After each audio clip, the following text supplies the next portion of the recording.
guys, welcome back to my channel. I have been on YouTube now for what, 8 months or something like that, yet to do a newbie tag.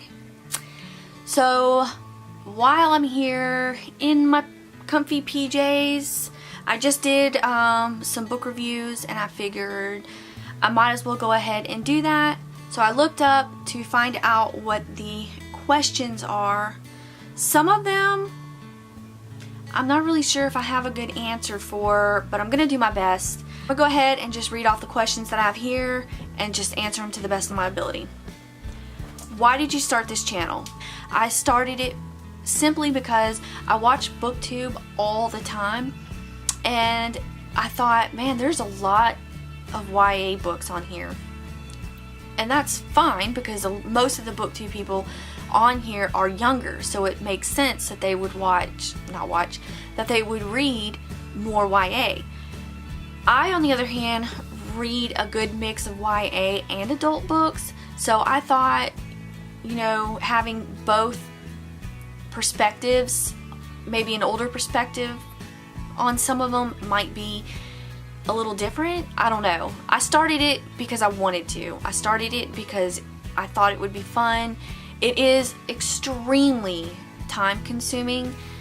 It's definitely not as easy as I thought it would be. Just putting on a camera and start talking. How hard can that be? I just started it just because I wanted to. I didn't think, oh, I've got this sparkling personality. I'm gonna get tens of millions of subscribers and be famous on BookTube. I'm not naive to think anything like that, really. Anyway, so what are some unique things you can bring to BookTube? So I kind of answered that one as well. I just thought having a different perspective, maybe a little bit older. I'm in my 30s, so maybe not having someone who's 16, 17, you know, or still in college, maybe having just an older perspective might be refreshing. I don't know. What are you most excited for about this new channel? So in my real life, I don't really have a ton of people who are genuine book people. So being able to have an outlet and meeting new people is very exciting for me. I'm a very social person. I enjoy talking to people about the books that I love. I may not be very good at it. I may not be able to describe the books how I want to, but as long as I'm trying and as long as I get the idea across, whether a book is really good or not, then I'm doing what I set out to do. Like I said, I'm not trying to become this huge famous person. I just want to have an outlet to discuss books that I enjoy. Why do you love reading? I genuinely feel reading is so important, not just in the academic sense of it, but in the mental sense, I guess, is another outlet. It's an escape. It's something I can do by myself that brings me such joy and happiness. Every single book is a different experience. You learn things that you may not have known before, but it's not like school learning. It's learning you want to do. It's learning that feels good. I love reading because it makes me happy. I mean, it's really just as simple as that. What questions would you ask your favorite booktubers? I would ask them how the hell they do it. How do they keep up with school, life, family, everything in order and maintain their channel on a schedule? Because I don't know if you've noticed this, but none of my videos are out on any specific day of the week. I put up my videos when I want to put up my videos. I put them up when I have time. Bam, bam, bam, putting videos out. And I can't do that. At least not yet. I would love to though. That would be awesome. What changes do you think starting a booktube channel will be the hardest to overcome? What challenges? I know that starting booktube, my TBR list has grown exponentially. I mean, I know that I have a little shelf here next to my bed, and I used to have like 2 or 3 books on it, you know, no more than that. Now I've got 1, 2, 3, I have 11 books sitting there, and that's just because that's all I can fit on there. I know I need to work on my time management, but that kind of takes out some of the joy of reading, having to read it on a certain timeline. At least for me. I like to be able to just to read when I want to read, and I want to continue to do that because I don't want to make it so much of a job that it's no longer fun. You know what I mean? Am I making sense? I hope I'm saying this to where you understand what I mean. Okay. When did you start reading? So I started reading, and I believe I've told you guys this before. I started reading when I was in about 2nd or 3rd grade. I have a problem shutting up. My mom used to say, I don't care what kind of grade you make, but you can sit there and shut up.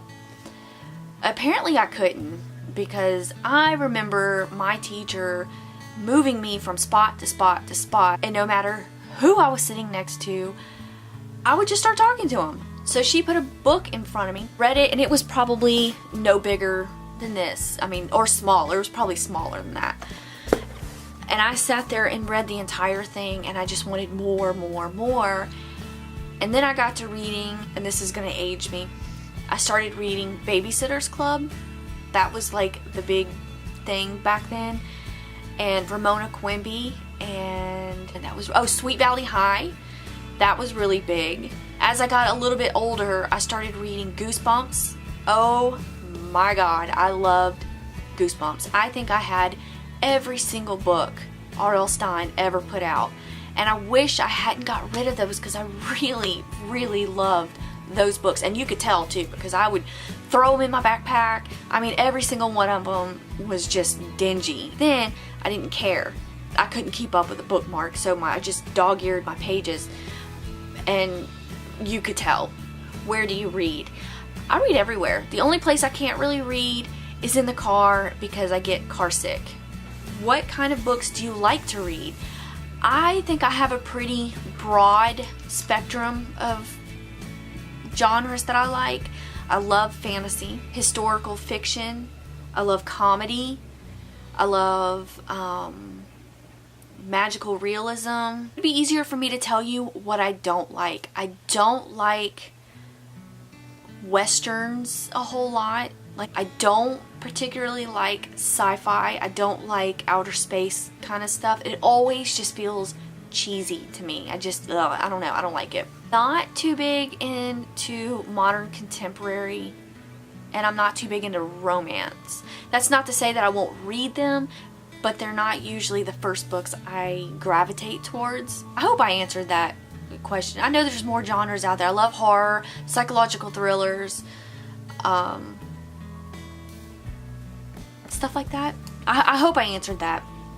So that was all the questions on here for this particular book tag, but I am gonna go into a little bit more about myself.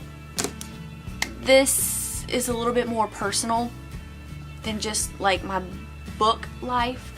I suffer from anxiety. Like, I have really bad anxiety, and it started right after my son was born. Postpartum depression, but it just kind of lingered on, and it was getting to where I had a fear of going outside, which is, if you knew me on a personal level, you would know that is so unlike me.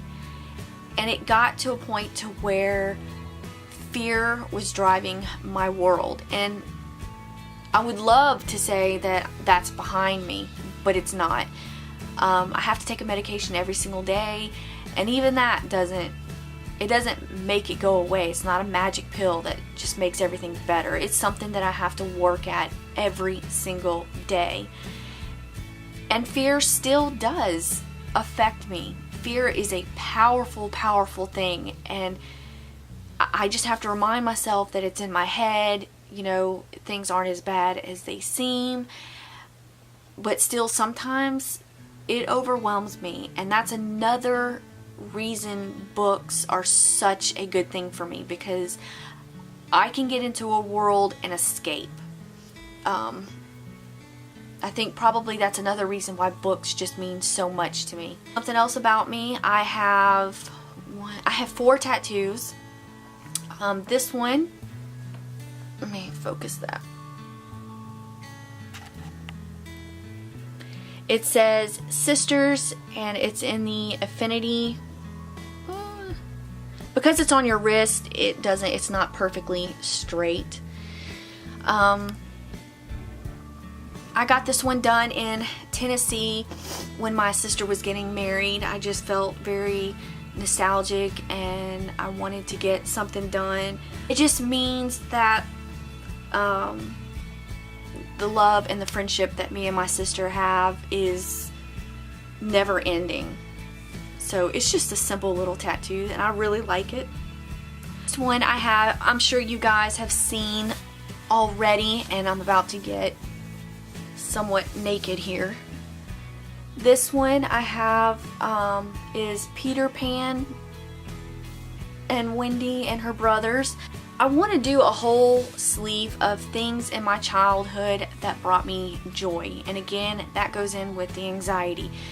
Just having little reminders, something to ground me and remind me that there is joy in my life. Deciding what to put on my arm is the hardest part, because 1, it's permanent, 2, it's expensive, 3, it has so much meaning behind it. I wanted everything to be just right and in the right places. So that's why I haven't put more on this arm, but gradually I will. Then on this arm, so this tattoo is kind of in memoriam for my brother. It is a memoriam for my brother who passed away right before I turned 16. He died due to drugs, and that happened at such a crucial part in my adolescence where drugs were being introduced, but it scared me so bad that I never started. And as terrible as it was to lose my brother, it had a different kind of meaning to me as well. So it was something to hold on to. You know, if something terrible had to happen, you know, at least there was this.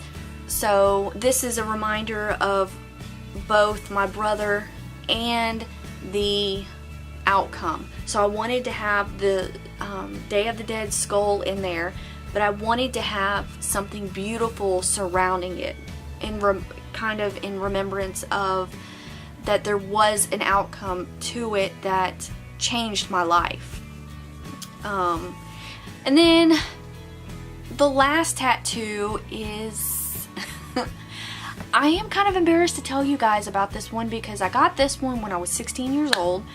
I had no idea what it meant when I put a tattoo there. And I'm talking about the tattoo on my lower back. The word Trump was not something you heard. At least I didn't. I had never heard it before. Maybe it was out there, I just didn't hear it. So it wasn't until years later that someone said it and I had to ask, like, what is a tramp stamp? Like, it's a butterfly and it's really pretty. When I was 16-year-old Alysha thought that was really cool. Would I get that tattoo today? No. I would get a butterfly. I just would pick somewhere else to put it, because 1, I never see it. 2, every now and then when I raise my arms up or I reach for something, somebody can see it and they'll say something about it. That's the only time I ever hear about it. So it's not a tattoo that has any particular meaning. It's just there. Last thing I'll tell you about me on this video, just because it's going to be pretty long, is I have this piercing here. My nose pierced. I had my belly button pierced, but I took it out when I got pregnant. Sees it anyway. What's the point? And then I've got several on my ears, but really I only wear the one because sleeping on it, it hurts. So those are the piercings that I have. Nothing too extravagant. I've never had my tongue, lips, eyebrows, or anything like that pierced. I really like it. I've never changed the thing. I don't even know how. I know it screws on there and there's a foot underneath the skin. And no, it didn't hurt. This was probably the least painful tattoo? The least painful piercing that I have. I mean, the cartilage on my ears hurt. This one was like a little, barely a pinch, and she was like, done, I just need to screw on the top. Done. So guys, that is it for this video. If you guys have any questions, anything you would like to know about me, please feel free to ask. I'm pretty much an open book. And that's it for this video. Until next time, bye guys.